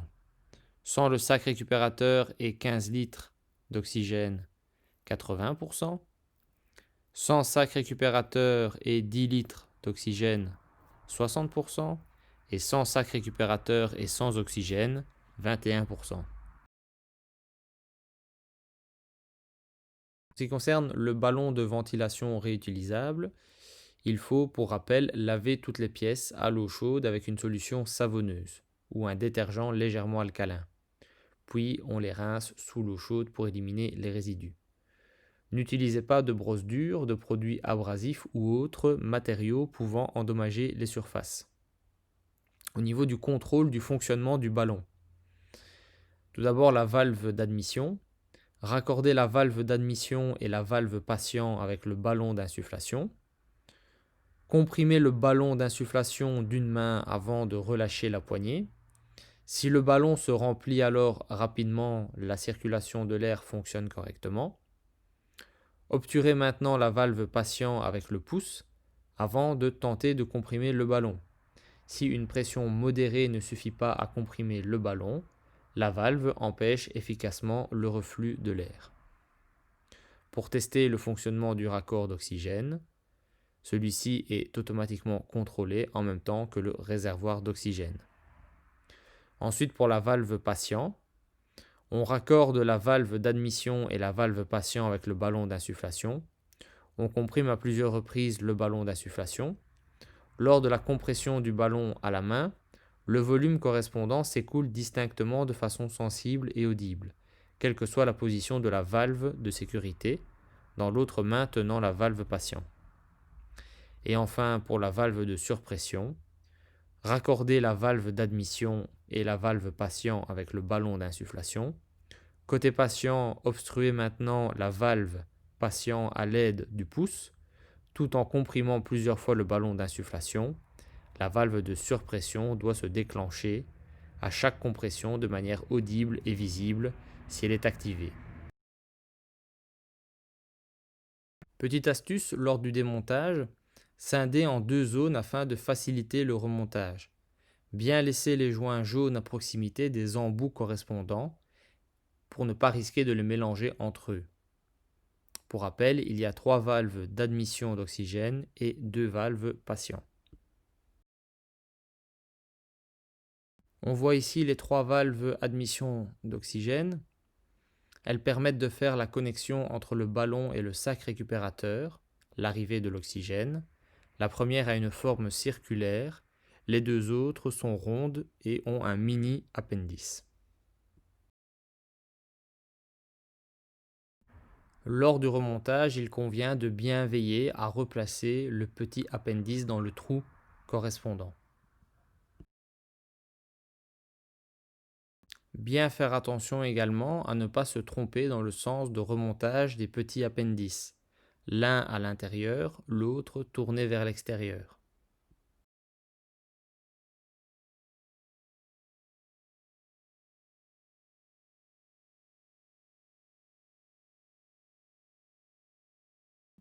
Ne pas oublier de bien replacer le ballon de récupération juste à côté du petit embout de connexion de la tubulure d'oxygène.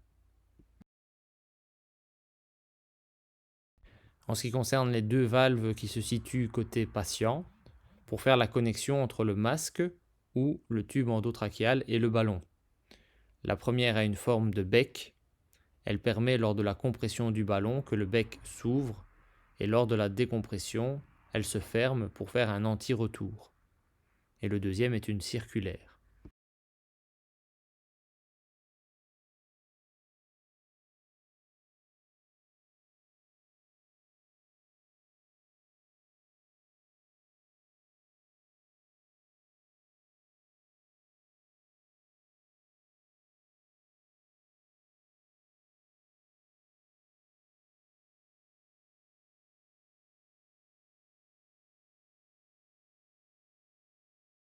Abordons à présent tout ce qui concerne l'intubation. Pour rappel, il s'agit d'un acte médical ou confié à l'infirmier PIT. Le rôle du secouriste ambulancier sera d'aider l'équipe médicale à cette technique. Au niveau du rôle du secouriste ambulancier concernant l'intubation, on vous renvoie à la procédure 9, aide lors du placement d'un tube endotrachéal. L'intubation permet de libérer et protéger les voies aériennes et de faciliter la ventilation et l'oxygénation.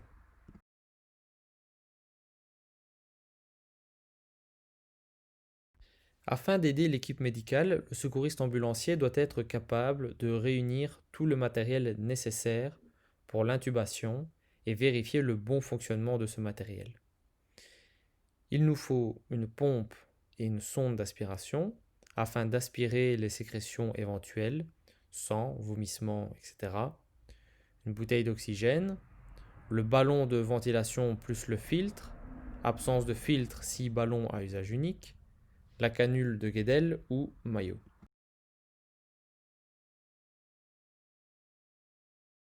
Il faudra également préparer le laryngoscope plus la lame adaptée.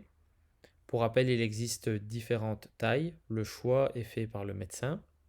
Le tube endotrachéal, différentes tailles existent également. La taille est indiquée par un numéro sur le tube et l'emballage. Du lubrifiant, un mandrin, soit souple ou rigide.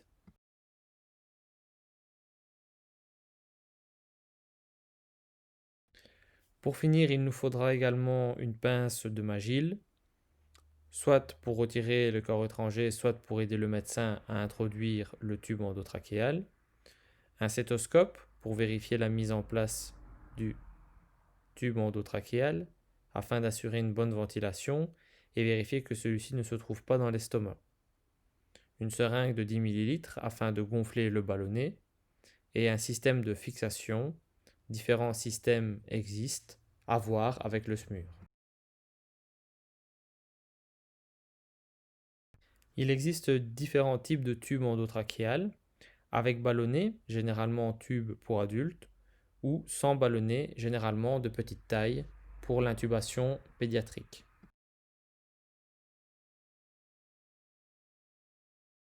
Il existe différentes tailles pour le tube endotrachéal, en général en SMUR de 2,5 mm à 9 mm, correspond au diamètre du tube. Le choix s'effectue en fonction de l'âge, de la taille et du poids du patient. Le ballonnet permet d'assurer l'étanchéité des voies aériennes. Il empêche le reflux du contenu gastrique. Il vous sera demandé de vérifier l'étanchéité de ce dernier. Il permet aussi d'assurer le maintien du tube, mais attention, si le patient est agité, il y a un risque que celui-ci puisse arracher son tube endotrachéal, même si le ballonnet est gonflé. En ce qui concerne les différents types de laryngoscopes, on retrouve les laryngoscopes à lumière chaude. L'ampoule est sur la lame, c'est le matériel qui est de plus en plus rare. On retrouve aussi les laryngoscopes à lumière froide. La source lumineuse est une ampoule qui vient du manche. Et on retrouve aussi les laryngoscopes à usage unique, de plus en plus rencontrés dans les SMUR et PIT. Différents types de lames sont également observables en ce qui concerne le laryngoscope. Les lames droites, surtout en pédiatrie, et les lames courbes. Il en existe également de différentes tailles pour s'adapter à la morphologie de chacun. Le numéro, donc la taille, se trouve sur la petite partie plate de la lame.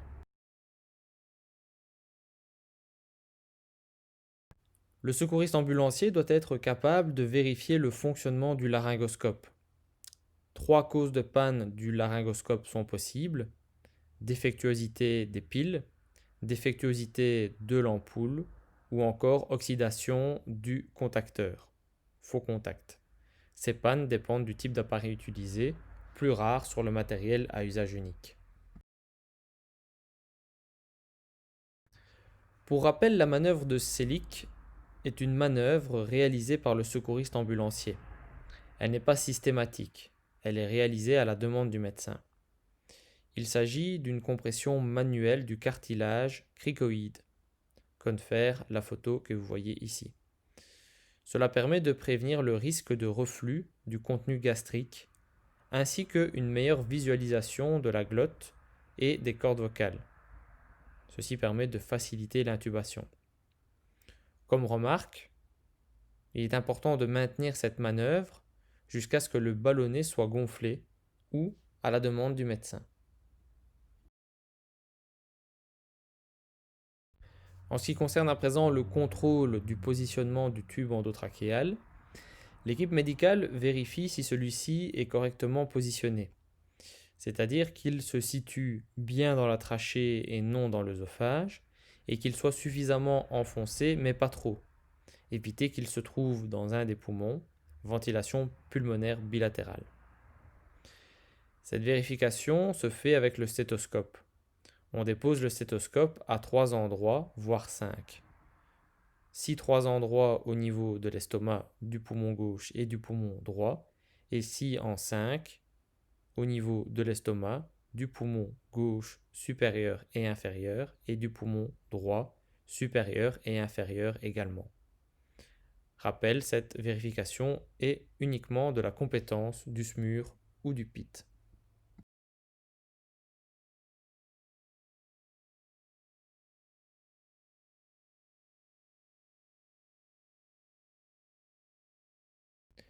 Le respirateur est un matériel qui se retrouve dans les SMUR.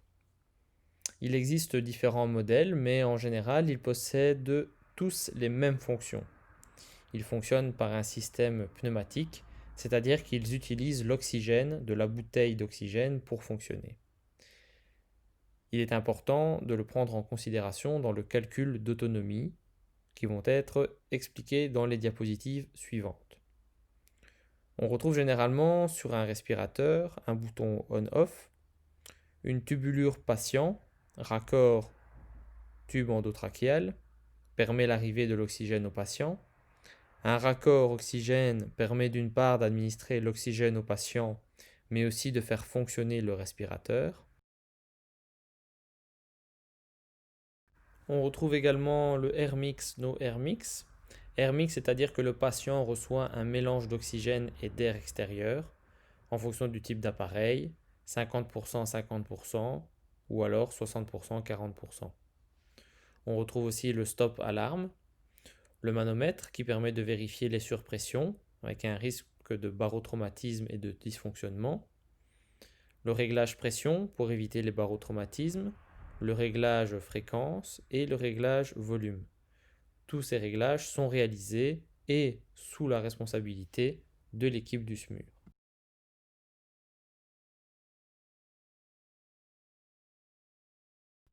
Il existe 3 types de dysfonctionnements possibles. Premièrement, l'aiguille du manomètre ne bouge pas.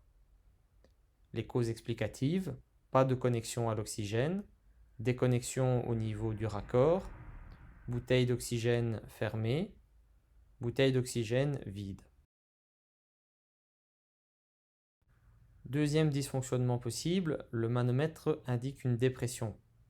Dans ce cas-là, c'est qu'il y a une respiration spontanée, c'est-à-dire que le patient respire de lui-même en phase inspiratoire. Troisième type de dysfonctionnement possible du respirateur, le manomètre indique une surpression.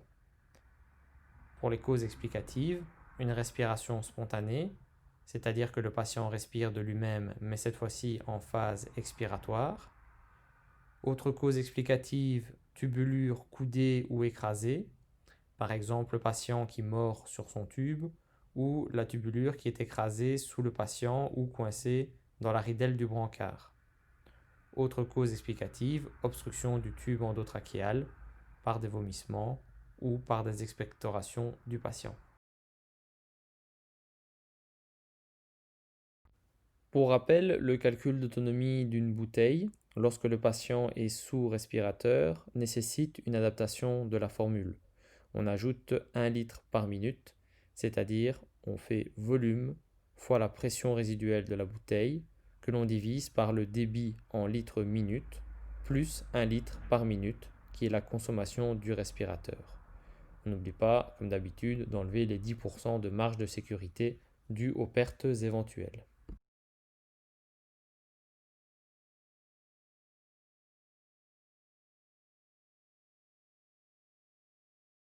Au terme de cette dernière partie qui concerne tout ce qui est plaies et pansements, vous allez être capable de décrire les différents types de saignements, artériels, veineux et capillaires, les 3 types d'hémorragie, interne, externe et extériorisée, définir la plaie hémorragique plus sa prise en charge, définir la plaie simple, la règle du peu, plus la prise en charge, définir la plaie grave, la règle du beaucoup, ainsi que la prise en charge, définir les plaies compliquées, amputation, corps étranger, brûlure, plus la prise en charge, décrire le matériel nécessaire à la prise en charge d'une plaie, décrire les différents produits de nettoyage et de désinfection, sérum physiologique, Ibidil, Agdil, isobétadine, et enfin connaître les prescriptions légales en vigueur, ordre permanent et procédures.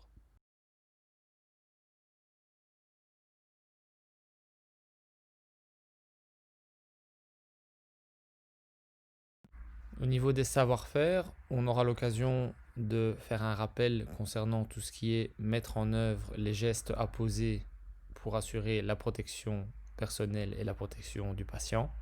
Hygiène des mains, gants à usage unique, lunettes de protection. Mettre en œuvre les règles élémentaires liées à l'utilisation des pansements en général. Respect des règles d'hygiène, asepsie, technique d'application spécifique à chaque pansement.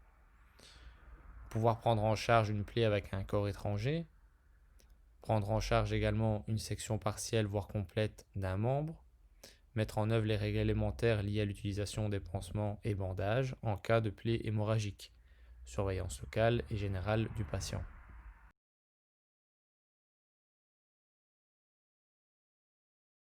On dénombre 3 types de saignements, artériel, veineux et capillaire.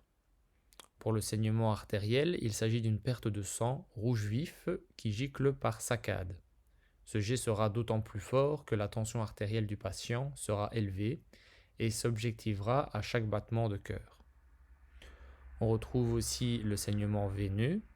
Il s'agit d'une perte de sang rouge sombre et qui s'écoule en nappe, c'est-à-dire en continu. Et enfin, le saignement capillaire. Il s'agit d'une perte de sang rouge sombre de faible intensité, sans gravité, goutte à goutte. En remarque, la gravité dépendra du type et de la taille du vaisseau touché.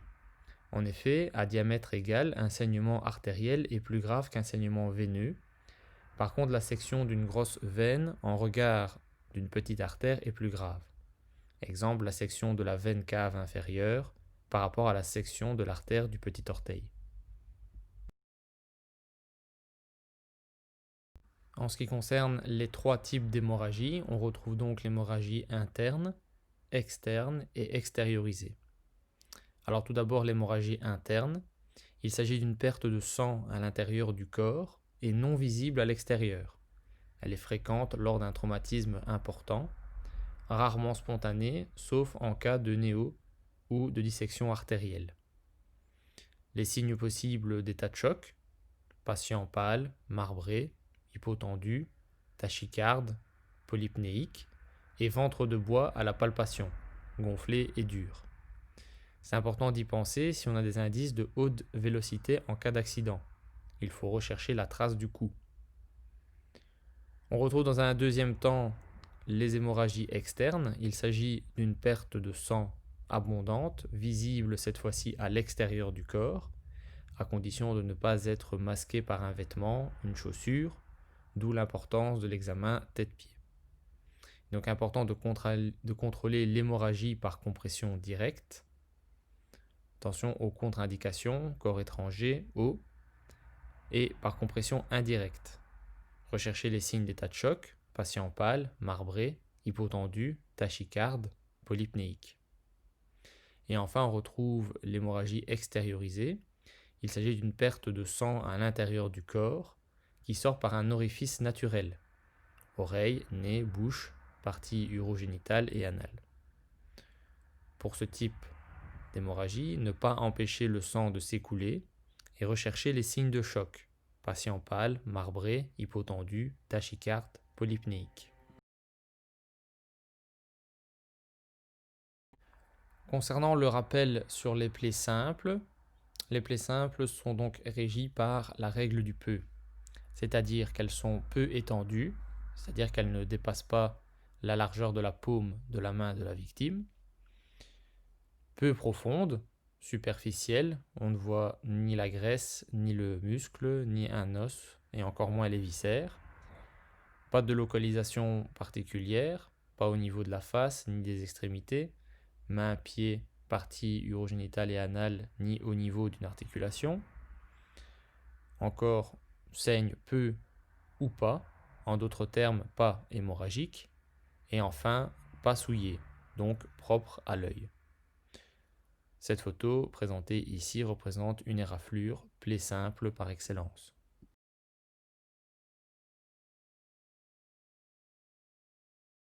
Pour la prise en charge d'une plaie simple, nettoyage, eau plus savon liquide et neutre, et ou désinfection simple avec un désinfectant aqueux incolore Ibidil ou du sérum physiologique quand impossibilité d'utiliser un autre produit, exemple dans les yeux.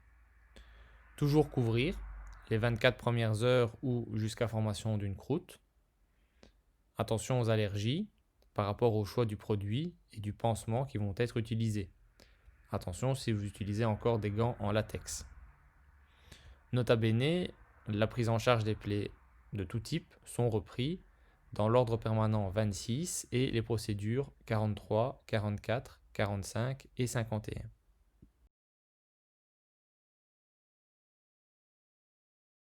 La photo numéro 1 nous montre que pour prendre en charge cette plaie simple, on peut utiliser du Agdil, savon plus désinfectant, à condition de le rincer à l'aide de sérum physiologique.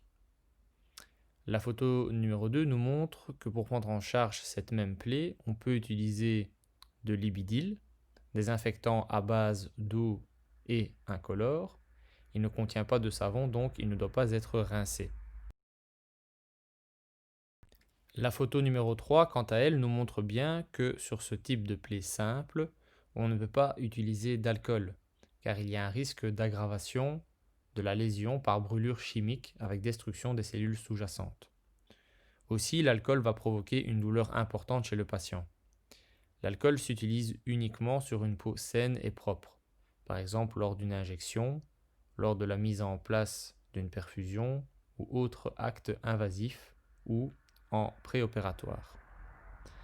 Enfin, la photo numéro 4 nous montre que l'isobétadine dermique, bouteille jaune, désinfectant aqueux coloré, ne fait plus partie des recommandations actuelles pour la prise en charge en première instance d'une plaie simple. Pourquoi ? Risque allergique, contient de la polyvidone iodée qui est un composant proche de l'iode, colore la peau et donc masque la plaie, ce qui retardera la visualisation de certains signes infectieux comme la rougeur, le gonflement et peut modifier la couleur des écoulements. Ne pas utiliser sur le visage, cela est inesthétique. Passons à présent aux plaies graves et à la règle du beaucoup. Celles-ci sont donc étendues, c'est-à-dire dépassent la largeur de la paume de la main de la victime. Profondes, on peut y voir les structures sous-jacentes à la peau, à savoir graisse, muscles, os, viscères. Elles ont des localisations particulières au niveau de la face, des extrémités, mains, pieds, parties urogénitales et anales au niveau d'une articulation, peuvent être hémorragiques avec perte de sang importante et souillées, des souillures visibles allant jusqu'au corps étranger.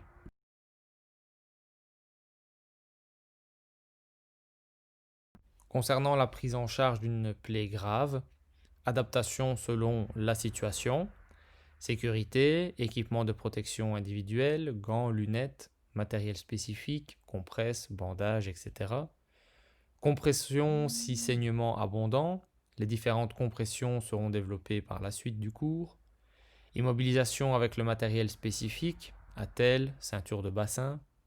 Surveillance en ce qui concerne les signes d'un état de choc, patient pâle, marbré, hypotendu, tachycarde, polypnéique. Prévenir l'hypothermie, utilisation de couvertures de survie, à même le corps et tête comprises surtout chez l'enfant. Ambulance chauffée avec porte fermée. Appel SMUR-PIT si nécessaire, si les paramètres et ou la clinique du patient sont anormaux.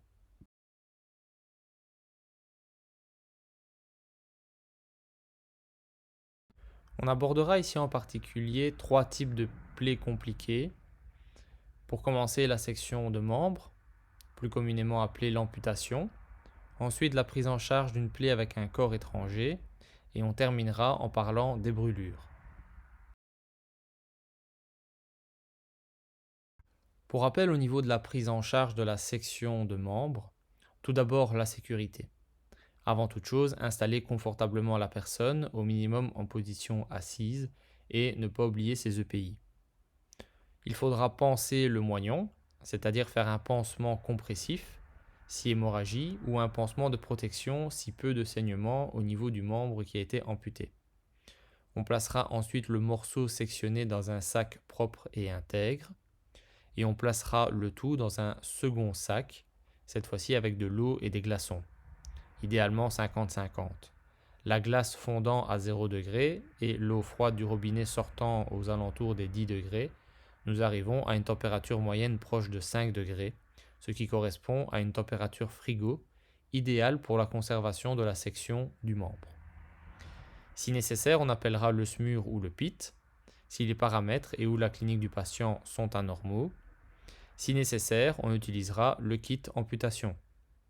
La composition d'un kit officiel variera en fonction de la marque, cependant vous y trouverez toujours au minimum un dispositif de froid autonome instantané à usage unique pour la conservation, des gants à usage unique pour le soignant, de quoi réaliser un pansement compressif ou non du moignon, un sac pour emballer la section du membre amputé et un sac isotherme pour le transport.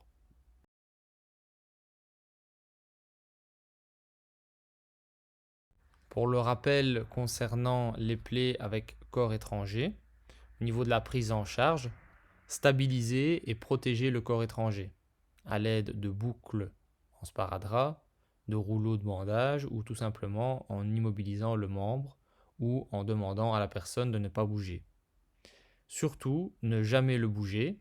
Tel un iceberg, on ne voit pas sa partie immergée, on ne voit que sa partie visible. Le retirer pourrait donc aggraver la lésion. Ne jamais le retirer. Pendant qu'il est en place, il peut jouer le rôle de bouchon et éviter ainsi une hémorragie. Et ne jamais le recouvrir pour éviter le suraccident par enfoncement de celui-ci dans la plaie ou dans la main du soignant. Si nécessaire, on appellera le SMUR ou le PIT si les paramètres et ou la clinique du patient sont anormaux.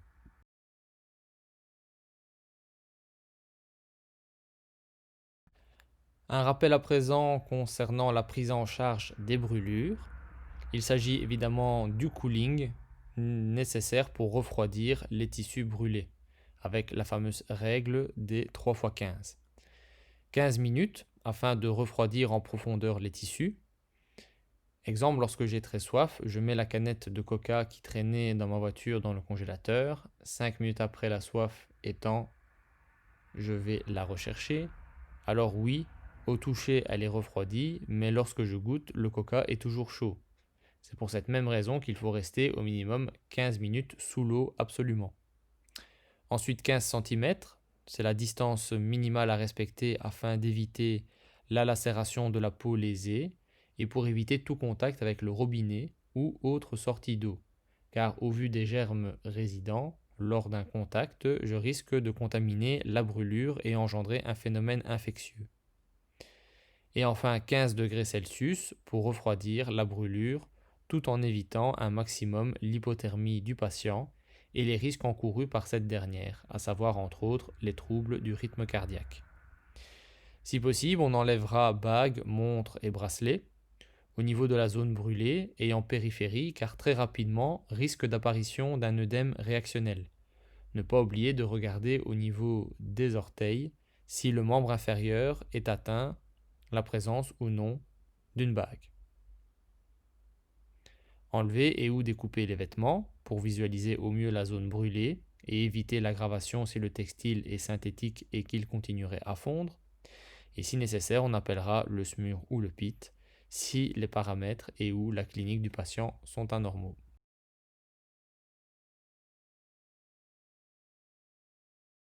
Au niveau de la prise en charge de la brûlure chimique, élimination des vêtements souillés par le produit chimique, éviter les intoxications, gestion du contenant et de son contenu en sécurité avec son EPI ou en faisant appel à des renforts, conserver l'emballage des produits chimiques, même partiels, pour transmission des données aux soignants et ou au centre antipoison, et réaliser un cooling adapté, c'est-à-dire 2 fois plus long, à savoir minimum 30 minutes. L'eau dès sa sortie ira directement et uniquement sur la zone brûlée, pour ensuite s'évacuer. Attention au positionnement de la victime afin de ne pas étendre ce produit sur les parties saines. Les vêtements seront toujours retirés sous l'eau afin de diminuer le risque de contamination d'une zone saine, qui, le cas échéant, sera rincée simultanément. Pour rappel, le numéro du centre antipoison, 070 245 245, c'est le numéro d'appel belge gratuit où un médecin toxicologue vous répond 24 heures sur 24, que l'on soit professionnel de la santé ou particulier. C'est un numéro à connaître absolument.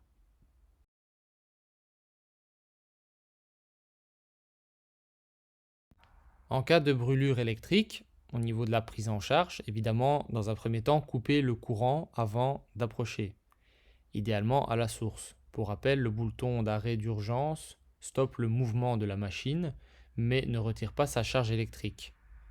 Sécurité avant le cooling, dégager la victime de la zone pour faire le cooling. Nota bene, chez un patient brûlé, il est souhaitable de rechercher le point d'entrée et de sortie. Et il faut avoir en tête qu'il y a un risque majeur de troubles du rythme cardiaque associé, selon le trajet du courant à travers le corps. Enfin, en ce qui concerne les plaies hémorragiques, donc il s'agit des plaies avec saignement très abondant et des répercussions hémodynamiques, hypotension, tachycardie dans un premier temps, polypnée. Dans ce cas, il est primordial d'agir vite et bien. Un adulte a en moyenne 5 à 6 litres de sang circulant. Par rapport à un bébé, on parle plutôt de 100 ml par kilo. Et pour un enfant, on est autour de 75 ml par kilo. En ce qui concerne les différents moyens de prise en charge des plaies hémorragiques, compression directe, celle-ci peut être manuelle, c'est-à-dire qu'avec la main gantée et idéalement une compresse stérile ou un linge propre, on vient faire pression sur la plaie. La compression directe peut aussi avoir lieu via un pansement ou un bandage compressif, réalisé à l'aide de compresses et de bandes ou prêt à l'emploi. Et enfin, la compression directe peut être aussi effectuée avec un bandage israélien prêt à l'emploi. Il en existe de différentes tailles. Second moyen de prise en charge des plaies hémorragiques, la compression indirecte. Celle-ci sera réalisée selon l'endroit de la lésion au niveau d'une des 4 grandes articulations. Pli du coude, aisselle, creux linguinal, creux poplité, c'est-à-dire derrière le genou. Remarquons que pour la compression indirecte, celle-ci n'est plus actuellement préconisée. Elle peut cependant être réalisée à condition d'être 2 secouristes ambulanciers. Dans ce cas-là, le premier réalise la compression indirecte pendant que le deuxième se prépare à mettre en œuvre une compression directe. Enfin, on abordera aussi, dans la prise en charge d'une plaie hémorragique, la pose d'un garrot, tourniquet ou garrot de fortune.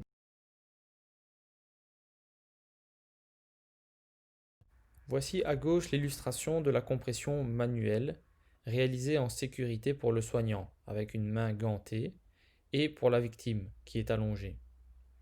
À droite, on retrouve une photo qui représente un bandage compressif réalisé à l'aide de bandes et de compresses. Voici cette fois-ci une illustration d'un compressif direct réalisé à l'aide d'un bandage israélien. Attention, un compressif ne doit pas empêcher la circulation sanguine, ce qui veut dire qu'on aura la perception du pouls périphérique toujours possible et pas d'engourdissement des extrémités du côté de la victime.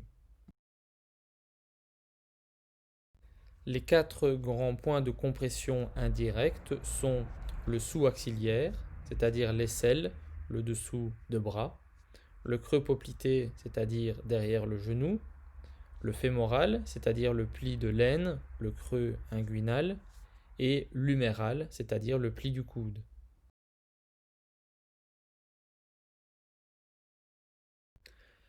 À présent, un rappel des recommandations qui concernent le garrot tourniquet. Premièrement, découvrir le site de saignement avant la pose du garrot. Cela permet de visualiser la gravité et d'éviter un suraccident tel l'enfoncement d'un corps étranger par pose du garrot sur ce dernier. Deuxièmement, il se place au niveau de l'humérus ou du fémur. Tous deux sont des os longs et uniques, ce qui permet un meilleur écrasement de l'artère contre ce dernier. Troisièmement, expliquer qu'il s'agit d'un acte douloureux. En effet, le patient présentera des signes de douleur lors de la pose. Il faut en tenir compte, mais ne pas s'arrêter de tourner avant la fin du saignement. Également, ne jamais recouvrir le garrot une fois mis en place, pour éviter que les secours ne l'oublient, la victime n'ayant plus mal et ne saignant plus. Toujours noter l'heure de la pause pour la suite des soins et les décisions qui seront prises au niveau médical. Si pas possible sur le garrot, alors sur le front de la victime. Ne jamais le placer sur une articulation, car risque de léser l'articulation et moins d'efficacité sur l'hémorragie. Il est efficace une fois disparition totale du pouls périphérique et ou du saignement. Notons aussi qu'il ne faudra jamais le desserrer, au risque de le relâcher et dès lors de provoquer un arrêt cardiaque secondaire à un trouble ionique dû au potassium accumulé. Dans la mesure du possible, le mettre à la racine du membre. En effet, à temps zéro, la cinétique du problème n'est pas toujours connue et la lésion interne ne peut pas être en regard de la lésion externe. Exemple, plaie par balle avec lacération du vaisseau sur sa longueur, par coup tiré de plus bas. Donc impact bas et balle qui peut longer l'os en remontant avant de sortir et de se loger. Et enfin, placer un second garrot s'il manque d'efficacité du premier.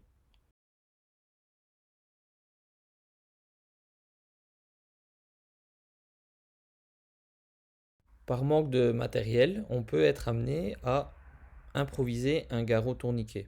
Pour ce faire, il vous faudra de quoi réaliser le lien, un bout de tissu, cravate, ceinture, foulard, et de quoi réaliser le tourniquet, un bout de bois, une tige métallique, un stylo, etc. Au niveau des différentes étapes de réalisation, premièrement, effectuer 2 tours autour du membre en croisant dessous et dessus. Deuxièmement, faire un nœud et y apposer le tourniquet. Troisièmement, effectuer 2 nœuds par-dessus. Et quatrièmement, tourner le tourniquet jusqu'à arrêt du saignement, puis l'immobiliser en refaisant le tour du membre et en finissant par un nœud dessus. Rappelons que pour le rinçage, le nettoyage des plaies, on utilise de préférence le sérum physiologique. Ici, le nettoyage se fera par le biais de l'action mécanique et non par l'action chimique du savon. C'est d'autant plus vrai dans les cas où le savon est contre-indiqué, exemple pour les yeux ou pour les allergies. Pour la désinfection des plaies, antiseptique aqueux incolore, comme par exemple l'Ibidil. Si l'on veut nettoyer avec ce dernier, cela se fera par l'action mécanique et non par une action chimique, vu qu'il ne contient pas de savon. Et enfin, pour le nettoyage et la désinfection, antiseptique aqueux plus savon, exemple Lacdil. L'utilisation de ce désinfectant nécessite lors de son utilisation d'être rincé avec du sérum physiologique vu la présence de savon.